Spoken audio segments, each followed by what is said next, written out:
जब लड़की की शादी करने के लिए रिश्ता मैच करते हैं तो तब ये नहीं पूछा जाता कि लड़की ने कितने व्रत रखे, तब ये पूछा जाता है कि लड़की की योग्यता कितनी, लड़की करती क्या है, लड़की को क्या क्या काम आते हैं क्या। अब मैं ये कहना चाहती हूँ कि ऐसी देवी है जो अपने लिए लोगों को भूखा करके खुश होती है। अगर मैं किसी को चाहती होंगी, मेरा किसी से प्रेम होगा, स्नेह होगा, किसी की केयर मैं करती होंगी, तो मैं उसको भूखा नहीं रखूंगी। शेर पर सवार होने वाले की पूजा करती हूँ, चुईया को देख करती शेर की पूजा करने वाली चुईया से डर रही है, सबसे ज्यादा व्रत कर रही है महिलाएं। और इसी देश के अंदर सबसे ज्यादा पुरुष जो है दारू पी के शाम को महिलाओं को पीटते हैं। आप कपड़े ब्लाउज सिलवाने जाती हैं, कपड़े सिलवाने जाती हैं, 8 हाथ की महिला का, जिसके 4 हाथ होंगे, उसका ब्लाउज कैसे सिला गया होगा, उसने पहना कैसे होगा। देवी के 4 हाथ हैं, उस देवी की 4 टांगें क्यों नहीं बनाई, 4 पैर क्यों नहीं बनाए। देखिए, अगर ये आपकी आस्था है तो किसी एक व्यक्ति का ये व्यापार है, बिजनेस है, मोटी कमाई है, तो आप उसको पढ़ो जिसने आपको पढ़ने का अधिकार दिया। और पढ़ने का जो अधिकार सबसे पहले भारत ने दिया, वो मैं मानती हूँ सावित्रीबाई फुले ने दिया, फातिमा शेख ने दिया। अगर एससी समाज की औरतों के लिए कहूँगी, ओबीसी समाज की औरतों के लिए कहूँगी, जो शूद्र हैं, दलित हैं, ये सब रिजर्वेशन की नौकरी खा खा करके अपने पतियों की घरों में बैठी है, ठीक है। और ये साड़ी लाएंगी तो रिजर्वेशन की नौकरी से मिली हुई तनख्वाह की, लेकिन गुड़ किसके गाने जाएंगी, माता की। तो कितनी दोगली हो गई है। अगर तुम्हारे बच्चों को शिक्षा ना दी जाए, अगर नौकरी ना दी जाए, तो क्या तुम्हारी बहुएं अच्छा जीवन जी सकती थी। तुम आज अगर तुम शहरों में आए तो इसके पीछे 3 पीढ़ियों का संघर्ष है, और वो 3 पीढ़ियों के संघर्ष में डॉक्टर अम्बेडकर का सबसे बड़ा योगदान है, जिन्होंने रिजर्वेशन देकर के नौकरी माने की जगह दे दी। तो उसको तुम नहीं जान रही हो। अगर महिलाओं को ताकत इकट्ठी करनी और ताकतवर बनना है तो रिजर्वेशन का मतलब जानिए।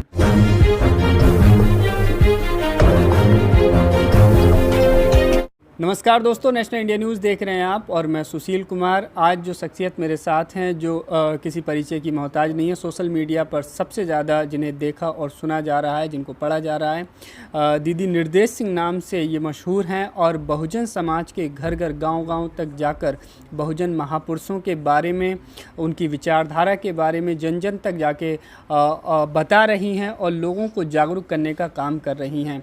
दरअसल हम बात करेंगे जिस तरह से नवरात्रों के व्रत शुरू हो गए हैं और बहुजन समाज में भी एक बड़े पैमाने पर जो है महिलाएं और लड़कियां जो हैं वो व्रत रखती हैं, लेकिन बहुत बड़ा उसमें जो कारण है जानकारी का जो है वो कहीं ना कहीं अभाव उसमें नज़र आता है। तो उसी मुद्दे पर हम बात करेंगे निर्देश सिंह जी से, जो कि बहुत अच्छी समझ इस तरह के मुद्दों पर रखती हैं और तमाम तरह की जो ब्राह्मणवादी व्यवस्था के खिलाफ बोलने के चलते निर्देश जी को धमकियों का भी सामना करना पड़ता है। निर्देश जी किस तरह से देखती हैं कि आज जो है नवरात्रि के व्रत शुरू हो रहे हैं और बहुजन समाज में भी एक बड़ा तबका है, बड़ा वर्ग है जो औरतें, लड़कियां जो हैं व्रत रखती हैं, तो उनको आप क्या कहना चाहेंगी, किस तरीके से उन्हें बताना चाहेंगी?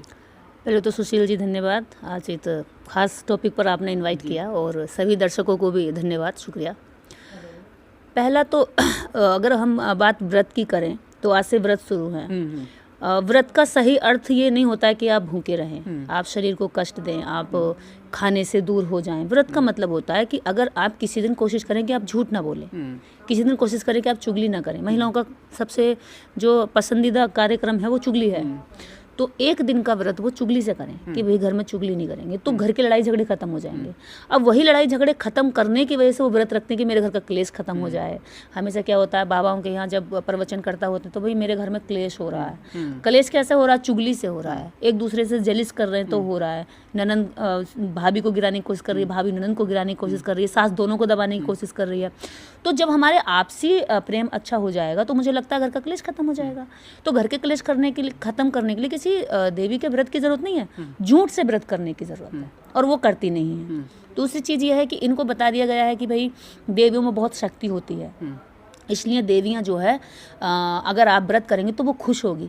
अब मैं ये कहना चाहती हूँ कि ऐसी देवी है जो अपने लिए लोगों को भूखा करके खुश होती है। अगर मैं किसी को चाहती होंगी, मेरा किसी से प्रेम होगा, स्नेह होगा, किसी की केयर मैं करती होंगी, तो मैं उसको भूखा नहीं रखूंगी। मान लीजिए आप सुशील हैं, आप मेरे से कुछ कहते हैं, कुछ काम करेंगे, तो मैं आपसे कहूँगी पहले भूखे रहो तब मैं आपका काम करूँगी, हैं? कोई शर्त हो गई कि भाई आप भूखे रहिए तब मैं आपका ये काम करूँगी। माँ, मेरे घर में दुख है, दर्द है, परेशानी है, समस्या है, और मैं ये समस्या खत्म करना चाहती हूँ, तो देवी कहती है आप भूखे रहो और मैं फिर आपका ये करूँगी। मतलब कमीशन, भ्रष्टाचार, आप ये करेंगे तो ये होगा। तो इसका मतलब तो ये है कि आप एक तरह से भ्रष्टाचार खुद कर रहे हैं, एक रिश्वत दे रहे हैं। आपकी अगर श्रद्धा है वास्तव में तो आप अपने आसपास के लोगों के बीच में रखिए, वो आपके दर्द में काम आ सकते हैं। दूसरा चीज़, पूरे देश के अंदर मैंने देखा है कि देवियाँ आती हैं महिलाओं पर, अब 9 दिन तक देवियाँ रहेंगी, असर रहेगा, वो हिलती हैं, देवी आती हैं, लेकिन अभी तक मैंने किसी भी महिला पर फूलन देवी आते हुए नहीं देखी। काली माता आएगी, दुर्गा माता आएगी, ये वाहिनी वो आएगी, लेकिन किसी भी औरत पर अभी तक मैंने फूलन देवी आते हुए नहीं देखी, जिससे इतना कांपते थे लोग, जो इतनी ताकतवर हो गई कि जेल से आकर भी संसद तक गई, जो दुबई तक गई। और ये औरतें जो शक्ति पा रही हैं तो घर की 4 दीवारी और रसोई से बाहर झांक कर नहीं देख पाई, दुनिया है कितनी बड़ी। तो ताकतवर कौन हुआ? आप पर जो आ रही है वो भी ताकतवर नहीं है, जिसकी आप पूजा कर रहे हैं वो ताकतवर नहीं है। मैं कह रही जिनकी आप पूजा कर रहे हैं बस उनका बना दिया है कि भी 10 हाथ बना दिए हैं, हर हाथ में हथियार बना दिया, शेर पे सवार होकर आ रही हैं। अगर अभी तक तो हमने देखा नहीं है जितनी महिलाएं इनकी पूजा करती है, एक भी महिला शेर पे सवार हो जाए। शेर पे सवार होने वाली की पूजा करती है और चुईया को देख के कहती है ई, कॉकरोच देख के करती है। मित्र थी, मैंने उससे यही पूछा, उसने स्टेटस लगाया, मैंने कहा चलो अगर शेर असल में तुम्हारे सामने आ जाए तो क्या उसका सामना कर लोगी? तो उन्हें जवाब नहीं दिया, कहती है आप ये इस तरह के सवाल मत पूछा करो। शेर छोड़िए, उनके आगे चुईया छोड़ दीजिए, छिपकली छोड़ दीजिए, कॉकरोच छोड़ दीजिए, कूद जाएंगी। क्यों? शेर की पूजा करने वाली चुईया से डर रही है। तो ये सोचिए कि अभी तक शक्ति तुम्हें क्यों नहीं मिली शेर से लड़ने की। वो शेर पर बैठी हुई है और तुम शेर का सामना भी नहीं कर सकती। वो शेर पर सवारी कर रही है, चल रही है। तुम आज तक अपने लिए क्या कहते हैं, अपनी मनपसंद का इस देश के अंदर कपड़ा भी नहीं पहन सकती। तुम आज तक इस देश के अंदर मनपसंद का साथ ही नहीं चुन सकती। यहाँ ऑनर किलिंग हो जाती है। अविवाहित जो लड़कियां हैं या इस तरह से सोचती हैं कि हम अगर देवियों के व्रत रखेंगे तो हमारे लिए एक अच्छा लाइफ पार्टनर मिलेगा, इस तरह की मेंटलिटी भी होती है।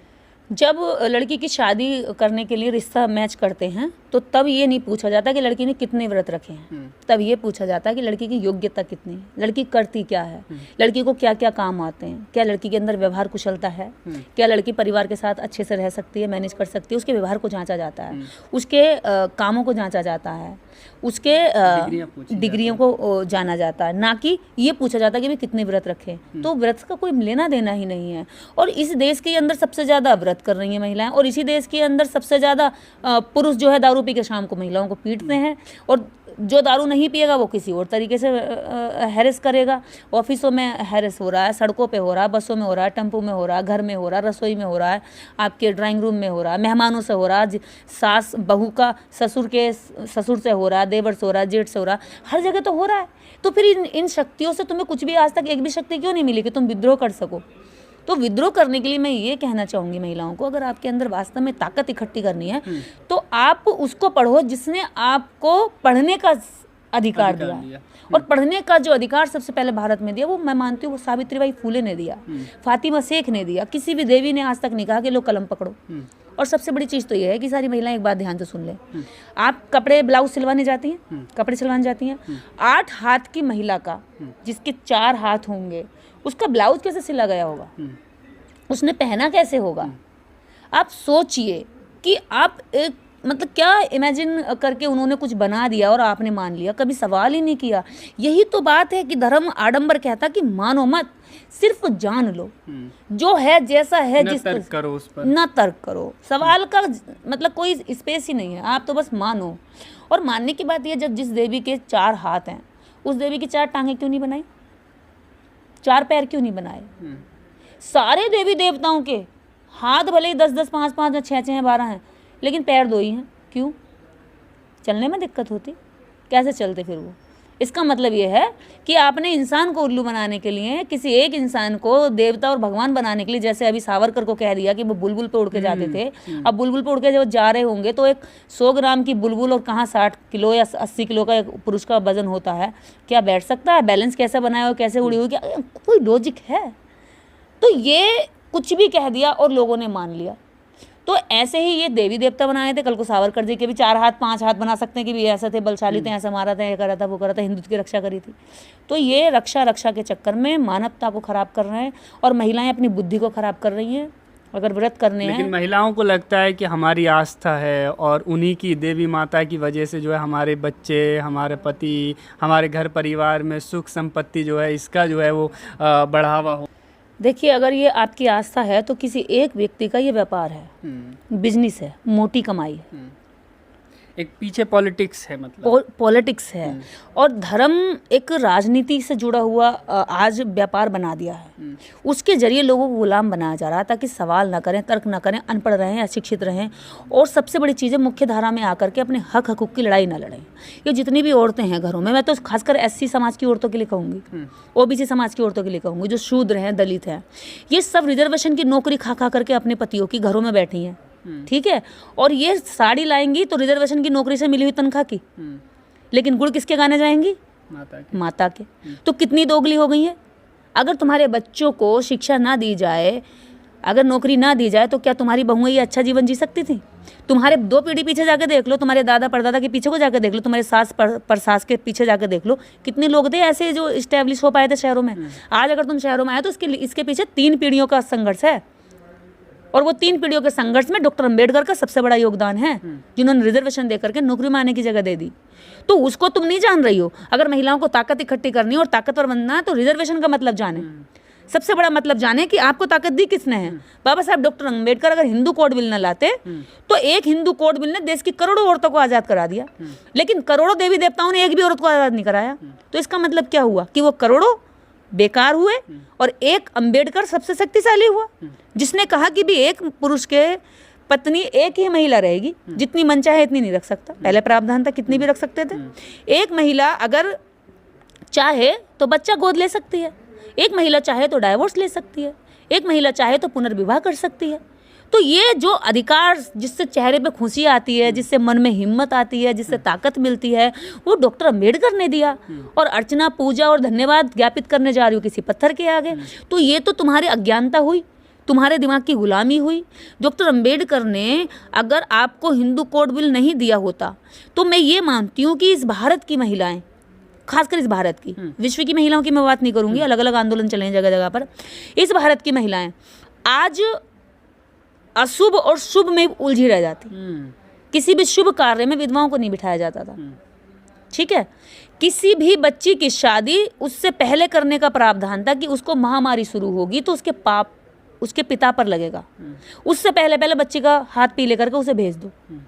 यानी कि 9 वर्ष से 12 वर्ष तक की उम्र में महामारी शुरू हो जाती है, पीरियड शुरू हो जाते हैं बच्ची को। तो 12 वर्ष की उम्र में आप जो है तो किसी पुरुष के साथ बंध रही हैं, और पुरुष की उम्र का कोई भी मतलब कोई बाउंड नहीं था कि इसी उम्र का पुरुष हो। पुरुष किसी भी उम्र का, वो लीजेंड होता है, पुरुष की कोई उम्र नहीं होती है। ये तथ्य था कि भाई पुरुष की कोई उम्र नहीं होती है, लड़कियों की उम्र होती है, उसको जल्दी से जल्दी 12 वर्ष की उम्र तक उसे विदा कर दो। तो सोचिए, एक नाजुक हड्डियों को, एक बच्ची को एक किसी भी उम्र के पुरुष के हवाले कर देना, ये सब किसने आपको हक दिया आज? कि आज आप कह सकती नहीं पिताजी मैं पढ़ूंगी, मैं अभी तो 18 साल की हुई, अभी तो मैं 20 की हुई, अब 30 साल में लड़कियां शादी नहीं कर रही हैं। ये 30 साल तक जीवन जीने का आज़ादी से हक किसने दिया? देवी देवता ने नहीं दिया, डॉक्टर अंबेडकर ने दिया, इस देश के भारतीय संविधान ने दिया, और इस देश के सबसे खास हिंदू कोड बिल ने दिया, जिसके लिए डॉक्टर अंबेडकर ने आपके लिए कुर्बान किया कानून मंत्री पद। उन्होंने कहा कि भारत के संविधान की तरह मैं हिंदू कोड बिल को भी बहुत महत्वपूर्ण मानता हूँ, क्योंकि देश, परिवार, समाज, किसी की भी अगर तरक्की का आकलन करना हो तो महिलाओं की तरक्की से आंका जाता है। तो खास कर आज देखिएगा, जितनी भी आडंबर में फंसी हुई महिलाएं हैं, ये आडंबर में फंसी हुई महिलाएं इस देश की शूद्र और दलित महिलाओं को फंसाया जा रहा है। पढ़ी लिखी महिलाएं भी हैं। अगर हम एक बार को ये पैमाना देख लें कि भाई जो अशिक्षित महिलाएं वो इन सारी चीज़ों में ज़्यादा उलझी हुई, तो बहुत सारी शिक्षित महिलाएं भी जो है इस तरह के आडंबर को ढो रही हैं। शिक्षा का 2 तरीके हैं। एक तो एकेडमिक एजुकेशन, उनकी भी गलती नहीं है, क्योंकि एकेडमी में उन्हें पढ़ाया नहीं गया कि भाई आपको राइट्स कहाँ से मिले। आपने आज तक नहीं देखा हो किसी भी स्कूल के सिलेबस में कहीं आपने संविधान का कोई भी आर्टिकल देखा हो कि इस आर्टिकल के तहत आपके ये राइट्स हैं, या आपके ये मौलिक कर्तव्य है कि आपको देश की सुरक्षा करनी है, आपको देश को तरक्की करने के लिए आपको ये करना है, कहीं किसी सिलेबस में ऐड नहीं किया गया। तो ये शिक्षा के साथ धोखा किया गया है। वो कहने को तो शिक्षित हैं, कहने को शिक्षित कितने कि सिर्फ नौकरी लेने लायक, या सिर्फ ये कहने मात्र कि मेरे पास डिग्रियां हैं, या ये कहने लायक वो अपनी शिक्षा को ये सोचने कि मैं किसी से मतलब बहस मुजोरी करके या मैं अपनी योग्यता साबित कर सकती हूँ, या मैं कहीं ना कहीं पुरुष और महिला की बराबरी करने के लिए अपने आप का विक्टिम कार्ड खेल सकती हूँ कि मैं औरत हूँ, चिल्ला सकती हूँ। वो सिर्फ इतनी शिक्षा ली है। अगर वास्तव में वो शिक्षा ली होती महिला का, या वास्तव में देश के अंदर वो सही शिक्षा ले ली होती, तो इस देश के अंदर आज हजारों करोड़ों महिलाएं इस इस देश की उन्नति के लिए अपने बच्चों को तैयार कर रही होती, इस देश के लिए अपना समय दे रही होती, इस देश को उत्तम और अच्छा बनाने के लिए, इस देश की जिस मिट्टी में हमने जन्म लिया, जिस देश में हमने जन्म लेकर अपने आप को बड़ा पाला और पढ़ाई की, उस देश का मेरा फर्ज बनता है कि मैं वहाँ उसको वापस दूँ जो मैंने ज्ञान अर्जित किया। आप पूछिए वो महिलाएं अपने ज्ञान से कितने लोगों को लाभान्वित कर रही हैं। किसी बच्चों को एक क्वेश्चन बताने लायक भी अगर वो टाइम देती हूँ तो कभी नहीं दे सकती। तो ये सबसे बड़ी चीज़ है कि उनको ना देश के प्रति कुछ सिखाया गया, ना समाज के प्रति सिखाया गया, ना गरीबों के प्रति सिखाया गया, ना रिश्ते बनाने के लिए अच्छे संस्कार दिए गए। बस उन्हें तो एक चीज़ सिखा दी गई भी तुम पढ़ गए हो और अब तुम में पढ़ाई का ईगो हो जाना चाहिए। और मैं मानती हूँ जितना व्यक्ति पढ़ता जाता उसका ईगो इतना नीचे और नीचे आता जाता है। आज मैं जब मैं ही एक समय पर मुझ में भी ईगो था, कभी कभी लगता था कि भाई मैं बहुत पढ़ी हूँ, लेकिन जैसे जैसे डॉक्टर अम्बेडकर को पढ़ा, सावित्रीबाई फुले को पढ़ा, मेरा ईगो ज़मीन में चला गया और मेरा जो कृतज्ञता भाव है, जो प्रेम है, जो मैत्री है, वो ऊंचा होता चला गया कि नहीं, हम किसी से नफरत करके खुद को बड़ा नहीं कर सकते। प्रेम से हम अपने आप को और सामने वाले को उठा सकते हैं, लेकिन नफरत से नहीं। मैं एक लास्ट में सवाल और पूछूंगा। जिस तरह से आप गांव-गांव जाके महिलाओं को, बच्चों को जागरूक करती हैं, तो कितना बदलाव आ रहा है और अभी कितना और बदलाव समय लगेगा बदलाव आने में, और किस तरीके से जो है आप देख रही हैं मौजूदा हालातों की स्थिति? देखिए, परिवर्तन बहुत तेज़ी से आया है। हमने लगभग हज़ारों गाँव घूमे, हज़ारों गाँव में आज भी मेरे पास कल पूरे नवरात्रि फ़ोन आए कि दीदी हमने श्राद्ध नहीं मनाए। श्राद्ध, क्योंकि नवरात्रि से पहले श्राद्ध चलते हैं कि हमने कोई श्राद्ध नहीं मनाया। अब मेरे पास कल महिलाओं ने फ़ोन किया कि दीदी हम लोग कल व्रत भी नहीं रखेंगे, और बहुत सारे पुरुषों ने किया, बहन जी मेरी पत्नी मुझसे नहीं मान रही, आप 5 मिनट ज़रा बात कर लो, समझा दो इसे। तो समझा करके कल रात को ही मैंने लगभग 12-1 बजे तक फ़ोन आते रहे हैं। कुछ लोगों को मैसेजेस करवाए हमने कि भाई ठीक है हम बात कर लेंगे और अभी रखने दो, कल का व्रत रख लेंगे, परसों को तोड़वा देंगे, कोई बात नहीं, लेकिन हम उसका समझाने का काम है। मेरा काम ये नहीं कि वो उससे विद्रोह करे, मेरा काम है सही चीज़ें देना। अब सही को कितना कुछ जल्दी से समझ लेते हैं, कुछ थोड़ा देर से समझते हैं, सबका मेंटल लेवल इतना नहीं होता है। तो लोग समझ रहे हैं, लोग छोड़ रहे हैं। अब ये तो आडंबर को फैला रहे हैं, भी देखेंगे बहुत अच्छे डीजे लगाकर, इनके पास बहुत पैसा है, सारे चैनल्स हैं, सारे मीडियाज हैं और सब तरह से इनके पास संपन्न है ये लोग। तो उसका क्या करते हैं, हंगामा ज़्यादा करते हैं और लोगों को क्या चाहिए, एंटरटेनमेंट। अभी देखा आपने गणेश चतुर्थी का कितना हाई हल्ला मचता है सड़कों पर, लोगों को क्या चाहिए, हुड़दंग मचाना, डीजे पर डांस करने को चाहिए। तो वो क्या करते हैं, लोग तुम्हें एंटरटेनमेंट दे रहे हैं ना, आ जाओ। और वही सच लगता है, वो उनको लगता है कि अरे हम तो इसके उसमें गए। कितने लोग मरे गणेश चतुर्थी के विसर्जन पे, जब गणेश की विसर्जन करते हैं, वो उसमें डालते हैं, उसको गटर में डालते हैं या नदियों में डालते हैं, जहाँ भी फेंकते हैं, उसमें कितने लोग मरे, लगभग 18 से 22 तो खुद महाराष्ट्र में मर गए, पुणे में मर गए, जगह जगह पूरे देश भर में 100 लोग मरे। और अब जैसे नवरात्रि आ रही है, तो अब नवरात्रि में भी क्या होगा, 9 दिन खूब नाचना गाना होगा महिलाओं को, और महिलाओं को कभी घर से निकलने की आज़ादी नहीं मिलती। इस बहाने क्या है कि वो बाहर चली जाती है, इस बहाने क्या है वो पुजारियों के पास चली जाती है, इस बहाने क्या उन्हें पर पुरुष भी देखने मिल जाते हैं, इस बहाने क्या जो नए कपड़े खरीदे उसका भी प्रदर्शन करने मिल जाता है, इस बहाने नया नेकलेस खरीदा तो वो भी दिखाने के लिए मिल जाता है, वो मैंने नया खरीदा है, नई सैंडल, जो मतलब नई शॉपिंग करती है वो एक क्या है, उसको शो अप करना है। आप समझ रहे हैं ना, उसका मेंटल लेवल क्या है कि जो मेरे पास है उसको मैं शो अप कब करूं, या तो कभी शादी ब्याह हो या फिर इस तरह के ओकेजन। अब इस तरह के ओकेजन को वो इसलिए लाइक करती है कि इसी तरह के ओकेजन के माध्यम से वो और दोस्त बना सकती है और महिलाओं के साथ कनेक्ट हो सकती है, जो उसके पास उसका शो अप कर सकती है। तो ये सिर्फ दिखावा है, और सबसे बड़ी चीज़ है कि उन्होंने धर्म को भी दिखावा बना दिया है। धर्म का मतलब ये नहीं है कि आप ये सब करें, धर्म का मतलब है कि आप अपने कल्याण के साथ अपने आसपास रहने वाले सभी के कल्याण की मंगल कामना करें, अपने बच्चों की तरक्की के साथ पड़ोसी के, परिवार के, रिश्तेदार के बच्चों की तरक्की की भी मंगल कामनाएं करें। अगर आप अपने बच्चे की फीस भर रही हैं और किसी बच्चे ने अच्छा है पढ़ने में और उसकी फीस नहीं भरी गई है, तो आप अपने खर्चे में से काट कर 100 रुपये उसकी फीस में दे दें कि बेटा तू पढ़। देखिए ये आपका व्रत कितनी तेजी से फले फूलेगा। वो बच्चा कल को 100 लोगों में खड़ा होकर कहेगा इस आंटी ने मेरी फीस भरी थी, ये बहुत अच्छी है, और 10 बार आपके पैर छुएगा। तो सही चीज़ को जाने, और सही चीज़ जानते इंसान बन जाता है। बाकी तो ढकेसलों में फंसा करके जो है क्या क्या लोगों को उलझा रखा है। लेकिन मेरी उम्मीद और विश्वास है पूरा इस देश की महिलाओं से, अगर उन तक सही बात पहुंचती है तो वो जानती हैं, समझती हैं और जागरूक भी होती हैं। ऐसा नहीं है कि वो समझ नहीं रही हैं, अब सब समझ रही हैं, अब वो समझ रही हैं, और वो ये समझ रहे हैं कि हमसे लोग समझ रहे हैं, तभी तो वो हमें दुश्मन समझ रहे हैं, तभी तो वो हमें रोक रहे हैं। लगातार आपको भी धमकियां मिलती रहती हैं, इस हाँ। तरह से मैं सोशल मीडिया पे देखता रहता हूँ। वो ये कहते हैं कि आपसे लोग जागरूक हो रहे हैं, आप चुप रहिए, अगर आपने ये काम नहीं रोका तो हम आपको जान से मार देंगे। अब हमने कहा कि भाई हम तो मतलब ना गाली दे रहे, ना कोई अपशब्द बोल रहे, ना किसी का चित्र बिगाड़ रहे, ना संविधान का उल्लंघन कर रहे, तो फिर हमसे नफरत क्यों? हम तो केवल ये कह रहे हैं कि आप देश की, परिवार की, समाज की और अपनी, वास्तव में अपनी, आप एक इंसान हैं, इंसान होने के नाते आपका कर्तव्य है और आपका हक भी बनता है कि आप सच को जाने। अब वो सच से आप लोगों को वंचित करके रखना चाहते हैं।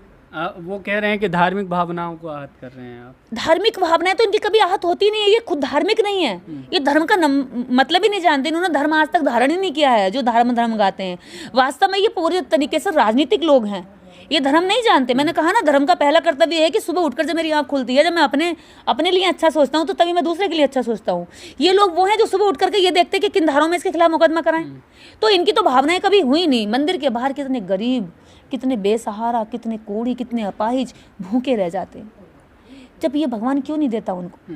इसका मतलब ये उसी को देता जो इसको डोनेट करके आता है। मंदिर में बैठे हुए लोगों के अगर आप प्रसाद ना चढ़ाएं, आप दान दक्षिणा ना करें, तो मुझे ये बताइए कि क्या पुजारी वहाँ रुकेगा? हैं? पुजारी वहाँ नहीं रुकेगा। और भगवान को आपको बुलाने की ज़रूरत ही नहीं पड़ेगी। भगवान कहेगा तू मुझे जहाँ याद करेगा मैं वहाँ हूँ। तो सारे मंदिर दान दक्षिणा पर चल रहे हैं। ये आपकी आस्था है और पुजारी का व्यापार है, उसकी रोजी रोटी है, उसके खाने का एक सिस्टम है। वो पुजारी कोई मेहनत नहीं करना, बस वहाँ पर ओम भूर्भुवस्सुः तत्सवितुर्वरेण्यं भर्गो देवस्य धीमहि धियो न प्रचोदयात्, ओम फट हो गया। इतना किया उसने, और इतने में आपने अपनी जेब का सारा निकाल कर रख दिया। लिया, उसकी बेटी विदेश पढ़ रही है, उसका बच्चा विदेश में जाकर इंजीनियरिंग कर रहा है, MBBS कर रहा है, और वो आकर के यहाँ डॉक्टर बन के आपकी किडनी निकाल के बेच रहा है। और आपका बच्चा नहीं कर पाया B.Pharma भी, आपका बच्चा नहीं ले पाया डिप्लोमा भी, जो पूजा करते रह गए। और जो पूजा करवा रहा था वमन करके मंत्र पढ़कर, वो कर रहा है हवाई जहाज की सैर, आपके बच्चे पर नहीं आज तक साइकिल भी। तो क्या है ये? उनका व्यापार है और आपकी आस्था है। आस्था को आपकी उनके व्यापार से जोड़ दिया है, और आपको कहते हैं कि आस्था खराब हो रही है। नहीं, आस्था नहीं है, ये ढोंग है, पाखंड है, इससे बाहर निकलो। चलिए, बहुत बहुत शुक्रिया। तो निर्देश जी थी जो कि वाकई जिस तरह से जो तर्क और जो बातें रखी गई हैं मौजूदा वक्त में, और मौजूदा सरकार जिस तरह से कार्य कर रही है, उस दौर में इस तरह के विचार और तर्क करना काफ़ी बड़ा चुनौती भरा कार्य है, जिसको निर्देश जी बखूबी निभा रही हैं। इस इंटरव्यू को लेकर के आपकी क्या राय है, इन विचारों को लेकर के आपका क्या कहना है, कमेंट करके ज़रूर बताइएगा। चैनल को अगर आपने सब्सक्राइब नहीं किया तो प्लीज़ चैनल को सब्सक्राइब कीजिए, वीडियो को लाइक कीजिए, शेयर कीजिएगा। बहुत बहुत शुक्रिया, धन्यवाद।